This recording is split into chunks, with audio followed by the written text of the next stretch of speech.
Project RAZE Fall of Terra is here in early access and it's filled with potential.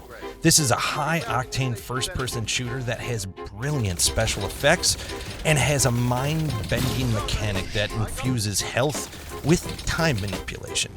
Hey folks, it's Dove here, and we're lucky enough to score an early access review key for Project RAZE Fall of Terra ahead of its launch. And I'm going to be honest here like I always am.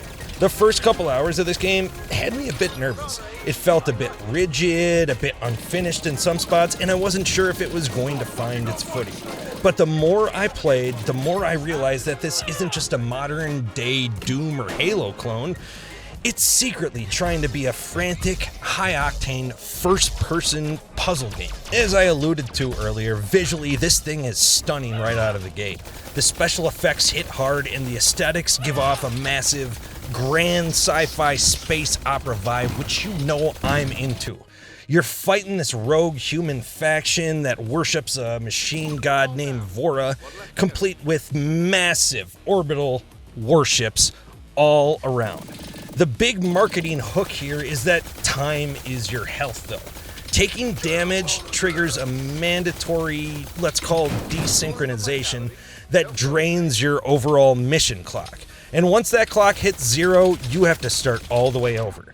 But whereas games like Trepang 2, El Paso Elsewhere, or Severed Steel even give you slow motion to make you feel like a god, really, Project RAZE handles it a bit more like Superhot. It's a strategic dance where you have to almost memorize enemy patterns and calculate the absolute most optimal paths through the map just to survive that timer. As always, I like to do a little digging, and looking into some of the early community threads, a lot of players from the public demo complained about floaty aiming. But after spending multiple hours with this build at least, I don't agree with that at all. There are definitely real heavy recoil guns in this one, but that's exactly the obstacle you want to overcome in a great first-person shooter. It's all about centering your shots under immense pressure, and that's really the point of the game. Overall, the fast-paced action is absolutely there, but there's a disconnect in the combat rhythm, to me at least. The enemy animations are decent, but it can be incredibly hard to actually tell when an enemy is actively firing at you. Instead of an anticipated attack you can dodge, it's often just a bright flash on the screen, and suddenly you're missing half your health. You never really get to feel the rhythm of your opponent's attack. It's just binary. Either you suddenly took damage or you didn't. Along with those animation issues, I think the biggest one for me was in Chapter 1, Section 6, and I thought it was actually a bug at first. But these are stealth attackers who you have to just hunt down. It feels like you're just shooting blindly, as there's not a lot of hints to figure out where they are other than the last flash of their gun.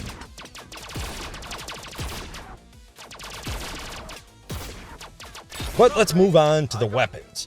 The feedback is also a bit of a mixed bag here. The upgrades are deep and completely transform your power level here. But the guns lack that visceral crunch or pop where you feel that the shots are in your bones every time you pull the trigger.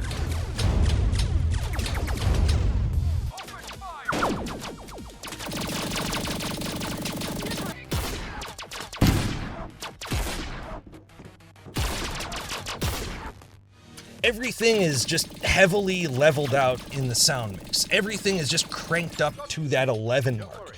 So when you need something to have some meaningful impact, like a big gunshot, it's just completely lost in that continuous maximum noise that's going on.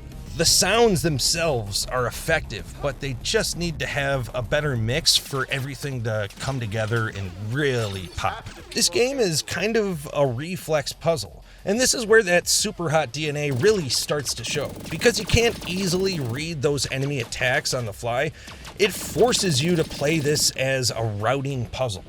You have to memorize exactly where the robot hordes pop out and clear them proactively before they can even trigger those flashes. The game's all about optimization. The game doesn't hold your hand either. It throws you right into the meat grinder, baby. By level 3, you hit a massive boss battle where you have to clear waves of robots just to lower the shield on a giant glowing orb. just to melt it for a few seconds, rinse, and repeat. If you go into that fight with middling or upgraded starting weapons, it feels completely brutal and borderline unfair. But the second you back out, engage with those upgrade mechanics, look through the tree, and drop back into this one, you absolutely can melt that same boss. It rewards your optimization over blind aggression. But again, it's all about that puzzle. This one stays fresh with plenty of customization options, but there's also a good amount of weapons here in the early access period. You can go hard and heavy hitting or quick and mighty. Either way, you can upgrade whatever weapon that you flow with best. And it's not that hard. You can replay weapons to really dig into what you like most. And to keep things fresh, it looks like there's plenty of extra weapons to lean into those upgrades along the way.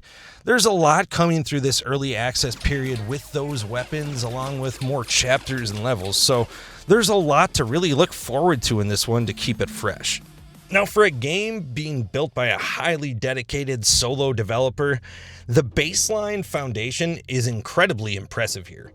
You have an entire 10-mission campaign chapter with massive boss fights and active global leaderboards if you can match the devs' insane numbers, and has a launch price of $9.99 with a possible discount of $7.49 during launch week. So that might be something to give you immediate value compared to a smaller single-map indie project. Now let's get into the nitty-gritty. First off, a big warning for gamepad players. There's no native controller support as of yet. They are looking to get that on the roadmap in the first half or so of the year, but currently, even forcing Steam controller input leads to broken mapping where functions like weapon swapping and grenade throwing just straight up refuse to work. Custom binding is completely unresponsive in this early build. Now, full controller support, as I said, is on the official roadmap, but when we'll have it, I don't know. So that might be a breaking point for some gamepad players. Just thought I'd give you the heads up. Now, speaking of those inputs, the game desperately needs to consider a toggle option for sprinting.